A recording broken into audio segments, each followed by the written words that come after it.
স্কুলের প্রশ্নপত্র তো কী হয়েছে, বাংলায় কমন দিয়েছি, ইংরেজিতেও কমন দিয়েছি, আজ হওয়া এডুকেশানেও কমন দিলাম। এবার আগামীকালের পরীক্ষা কম্পিউটার অ্যাপ্লিকেশান।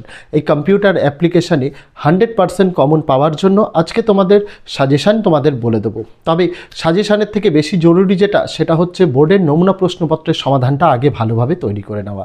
সেই নমুনা প্রশ্নপত্রের সমাধান যদি ভিডিওটি না দেখে থাকো, এই ভিডিওর ডেসক্রিপশানে আমি সেই ভিডিওর লিঙ্কটা দিয়ে রাখলাম, অবশ্যই উত্তর সহ রয়েছে, ভিডিওটা দেখে নাও, স্ক্রিনশট করে নাও, তোমাদের খুবই কাজের লাগবে। আর ভিডিওতে আমি বলে দিয়েছি কোন বইয়ের পেছনে এটা তোমরা পাবে। যদি সেই বইটি তোমাদের কাছে থেকে থাকে, সেই বইয়ের পেছনেই দেওয়া রয়েছে, সেটা তৈরি করে নিও। তবে আজ যে সাজেশানটা বলবো, সেই সাজেশানটা সকল স্কুলেই এখান থেকেই তোমরা কিন্তু কমন পাবে। 35 নম্বরের পরীক্ষা, 35-এর মধ্যে কম বেশি সকল স্কুলেই 30 নম্বর যে কমন পাবেই, এতে কিন্তু কোনো ভুল নেই। ভিডিওটা সম্পূর্ণ দেখতে লাগো, তাহলেই বুঝতে পারবে কোন প্রশ্নগুলো পড়তে হবে এই শেষ মুহূর্তে দাঁড়িয়ে এবং কোনগুলো সব থেকে বেশি ইম্পর্টেন্ট। তাই দেরি না করে চলো শুরু করা যাক তোমাদের সাজেশানের ভিডিওটি।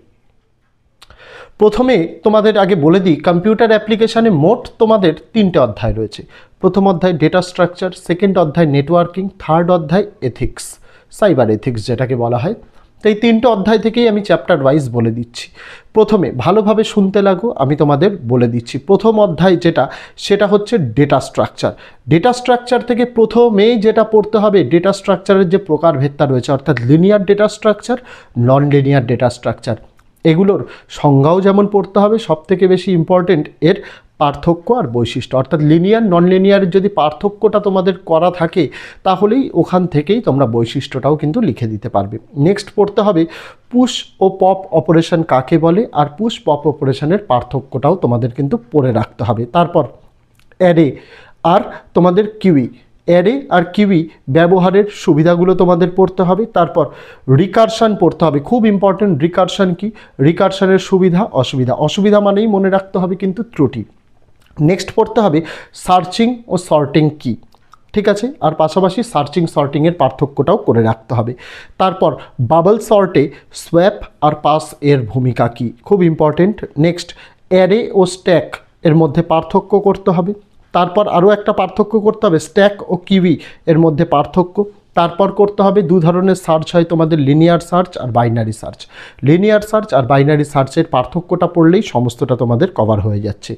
তারপর তোমাদের ইম্পর্টেন্ট প্রশ্ন, লিনিয়ার সার্চের ক্ষেত্রে বেস্ট কেস ও ওর্স্ট কেস বলতে কি বোঝো। তারপর অ্যানালগ ও ডিজিটাল সিগন্যালের পার্থক্য পড়বে, সেখানেই তোমাদের সংজ্ঞাটা কিন্তু দেওয়া থাকবে।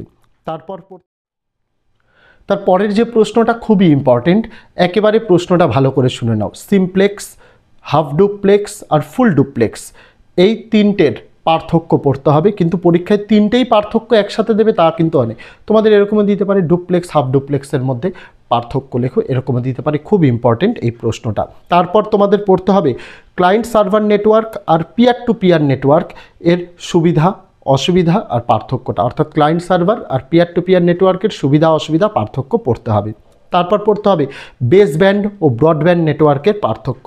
তারপর পড়তে হবে ফাইবার অপটিক কেবেলের সুবিধা ও অসুবিধাগুলো।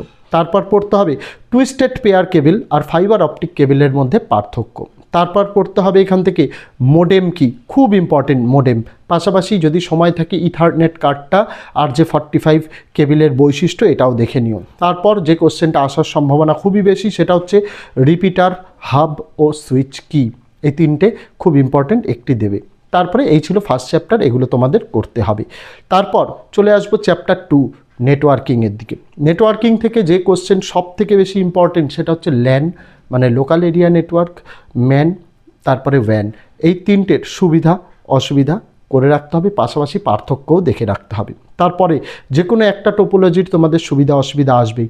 কী কী টোপোলজি রয়েছে, রিং টোপোলজি, স্টার টোপোলজি, বাস টোপোলজি, আর কি রয়েছে ট্রি টোপোলজি, এগুলোর সুবিধা আর অসুবিধা পড়তে হবে। তারপর তোমাদের পড়তে হবে আইপি অ্যাড্রেস কী। তারপর পড়তে হবে WWW কি মানে ওয়ার্ল্ড ওয়াইড ওয়েব, এটা পড়তে হবে। তারপর পড়তে হবে HTML ও XML এর পার্থক্য কী।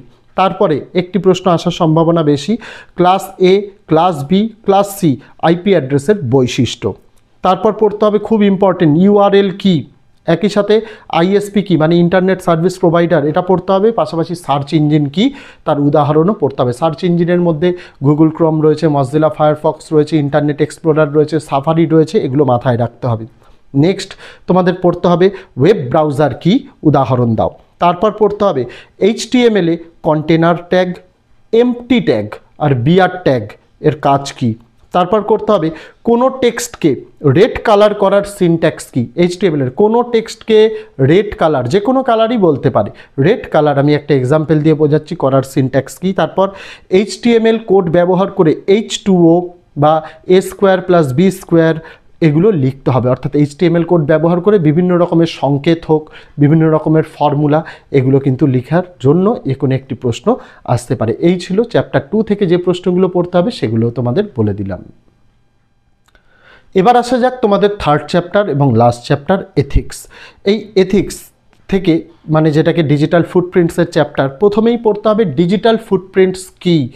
ডিজিটাল ফুটপ্রিন্টসের মধ্যে দু ধরনের ফুটপ্রিন্টস রয়েছে, অ্যাক্টিভ ডিজিটাল ফুটপ্রিন্টস আর প্যাসিভ ডিজিটাল ফুটপ্রিন্টস, এই দুটোর সংজ্ঞা আর পার্থক্য পড়তে হবে।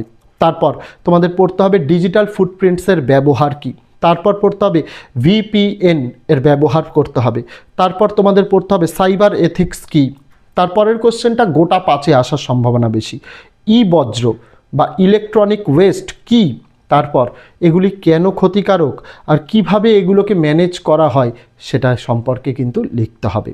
তারপর পড়তে হবে প্লাজিয়ারিজম কি। তারপর টিকায় পড়তে হবে ক্রিয়েটিভ কমন্স CC, এটা পড়তে হবে। তারপরে টিকায় পড়তে হবে GPL আর পড়তে হবে GDPR, এগুলো টিকা পড়তে হবে। তারপর পড়তে হবে সাইবার ক্রাইম কি, এটি বৃদ্ধির কারণ কি। তারপরে টিকা তোমাদের টিকা হিসাবে পড়তে হবে ফিশিং কি, হ্যাকিং কি, হ্যাকিং যে বিভিন্ন হ্যাকিংগুলো হ্যাকাররা রয়েছে, গ্রে হ্যাট হ্যাকার রয়েছে, হোয়াইট হ্যাট হ্যাকার রয়েছে, এই সম্পর্কে পড়তে হবে। তারপর তোমাদের যেটা পড়তে হচ্ছে সাইবার ট্রোল কি, এটা পড়তে হচ্ছে। তারপর পড়তে হবে সাইবার বুলিং কি। তারপর পড়তে হবে তোমাদের ইনফরমেশন টেকনোলজি অ্যাক্ট 2000 এর সম্পর্কে টিকা আসার সম্ভাবনা সব থেকে বেশি এই থার্ড চ্যাপ্টার থেকে। তারপর পড়তে হবে সাইবার ট্রোল ও সাইবার বুলিং এর মধ্যে পার্থক্য কী, আর পড়তে হবে ভাইরাস কি। এই জিনিসগুলো তোমাদের পড়া থাকলে যেই স্কুলই তোমাদের প্রশ্ন করুক না কেন তোমরা কমন পাবে, কম করে ঘুরিয়ে ফিরিয়ে 30 তো তোমরা কমন পাবেই, লাখ ভালো থাকলে 35ই কমন পেয়ে যাবে। এবং যেটা বললাম বোর্ডের নমুনা প্রশ্ন উত্তর তোমাদের খুবই প্রয়োজন, সেটা অলরেডি উত্তর সহ চ্যানেলে আপলোড করেছি, এই ভিডিওর ডেসক্রিপশানে সেই ভিডিওর লিঙ্কটা দেওয়া রইল, দেখতে কিন্তু ভুলো না। তো আজকে ভিডিওতে এটুকুই ছিল ছাত্রছাত্রীরা, দেখা হচ্ছে তোমাদের সঙ্গে আগামী দিন অন্য কোনো বিষয় অন্য কোনো ভিডিও নিয়ে। ততদিন সকলে ভালো থেকো, সুস্থ থেকো।